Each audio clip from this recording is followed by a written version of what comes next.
लेकिन सर आजकल आप क्या देख रहे हैं कि जो हमारे निवेशक हैं ऐसी कौन सी कॉमन मिस्टेक्स कर रहे हैं म्यूचुअल फंड सिलेक्शन के वक्त जिसकी वजह से उनको थोड़ा सा आगे चल के दिक्कत देती है, या फिर उनको जब रिटर्न्स नहीं मिलते हैं तो फिर उसके बाद वो परेशान से हो जाते हैं?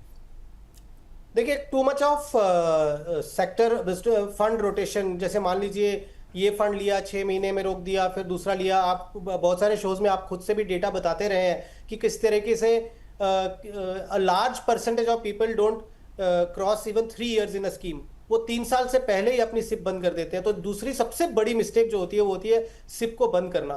सिप को बंद करना और खूब सारे फंड्स एक ही कैटेगरी में ले लेना, ये दो बड़ी मिस्टेक्स होती हैं।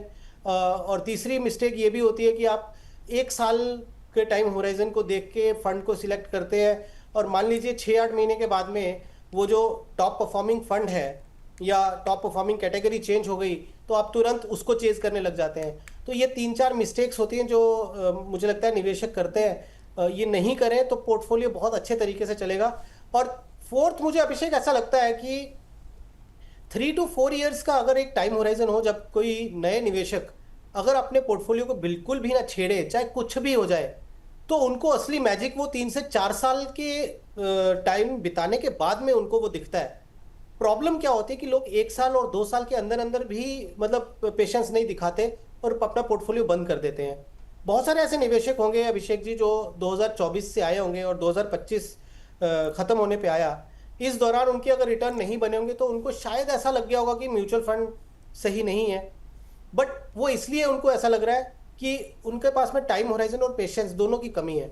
यही निवेशक आज की तारीख में मुझे लगता है कि म्यूचुअल फंड इतना सही है कि आपको मौका दे दिया कि अगर आपने वो 21, 22 और 23 की रैली मिस कर दी तो अब वैसी रैली आपको, आप चाहते हैं कि मेरी वो रिटर्न दोबारा बने, तो ये जो टाइम पीरियड होता है जब मार्केट खराब है, वोलेटाइल है, या मान लीजिए उतना अच्छा रिटर्न नहीं आया, आप इसमें बिल्ड करें अपना पोर्टफोलियो, तो कितना अच्छा समय है। और म्यूचुअल फंड इतना सही है इस मौके पे कि जब जब आपको ये मौका लग रहा है, जैसे आज भी अगर आप देखें बाजार में थोड़ी गिरावट आई, तो ऑब्वियसली बहुत सारे फंड्स ऐसे होंगे जहां पे आपको एनएवीज कल जो है नीचे होंगी।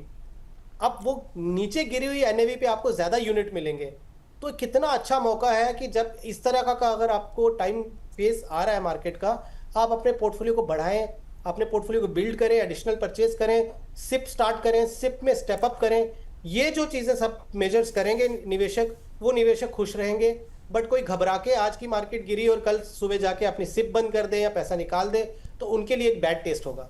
सर क्योंकि सर ये भी होता है कि अगर ओवर डाइवर्सिफाइड अगर पोर्टफोलियो है, बहुत सारे अगर नंबर ऑफ जो म्यूचुअल फंड्स हैं वो अगर ज़्यादा आ जाते हैं तो फिर एक तरह से जो रिटर्न्स होता है वो काफ़ी प्रभावित होते हैं। ऐसे में सर क्या एक आदर्श रूप से अगर देखा जाए, एक स्टैंडर्ड हिसाब से अगर देखा जाए, तो पोर्टफोलियो में कितने तरह के और कितने नंबर ऑफ फंड्स होने चाहिए एक आदर्श रूप से अगर इसको चीज़ को देखें हम लोग? तो अभिषेक जी, बहुत हायर साइड चले जाएं तो 7 to 8 से ज्यादा, बल्कि 6 to 7 से ज्यादा फंड्स नहीं होने चाहिए। अब उसका मैं रीजन बताता हूं आपको। मान लीजिए हमने लिया एक हमारा short term fund, short term goal के हिसाब से, एक हमने लिया मिड कैप फंड, एक हमने ले लिया लॉन्ग टर्म के हिसाब, सॉरी मिड टर्म गोल, और एक ले लिया लॉन्ग टर्म गोल। अब हमारे पास short term, mid term and long term goals हो गए। तो अब हमने जो शॉर्ट टर्म गोल हो गया वो हमने ले लिया एक आर्बिट्राज फंड या अल्ट्रा शॉर्ट टर्म फंड, जो मुझे विद इन 1 year मेरे पैसे की जो जरूरत होती है। हम बहुत बार इन शोज के माध्यम से ये भी बोलते हैं कि अगर किसी का साल के एंड में इंश्योरेंस प्रीमियम आना है या बच्चों की स्कूल की फीस आती है, तो ऐसे फंड्स को आप आर्बिट्राज या अल्ट्रा शॉर्ट टर्म फंड में एसआईपी लगा लीजिए ताकि साल के एंड में वो पैसा जमा हो जाए। तो ऐसे केस में एक फंड चाहिए आपको, कोई एक फंड ले लीजिए, उसमें आपके शॉर्ट टर्म गोल्स के हिसाब से उसमें निवेश करना शुरू कर दीजिए। फिर आपका हो गया एक medium term goal. So medium term goal अगर 1-2 है आपके, उसमें एक मल्टी कैप, एक आपने स्मॉल कैप ले लिया, तो 3 कैटेगरी हो गई। और एक आपने ले लिया लॉन्ग टर्म के हिसाब से, तो लॉन्ग टर्म में आपने 2 अगर फंड ले लेते हैं, एक मिड कैप फंड ले लिया, एक आपने स्मॉल कैप ले लिया, तो 3 और 2 5 फंड आपके हो गए, जिसमें आपको ये सारा आपका short term, medium term and long term आपके गोल्स हो गए।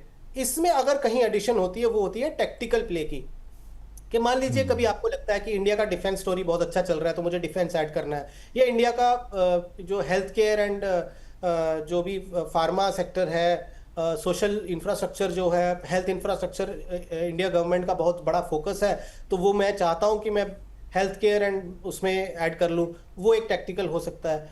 या कोई और टैक्टिकल प्ले, मान लीजिए बैंकिंग एंड फाइनेंशियल सर्विसेज, जो भी मतलब अपने अपने पोर्टफोलियो के हिसाब से, अपने अपनी रिक्वायरमेंट के हिसाब से।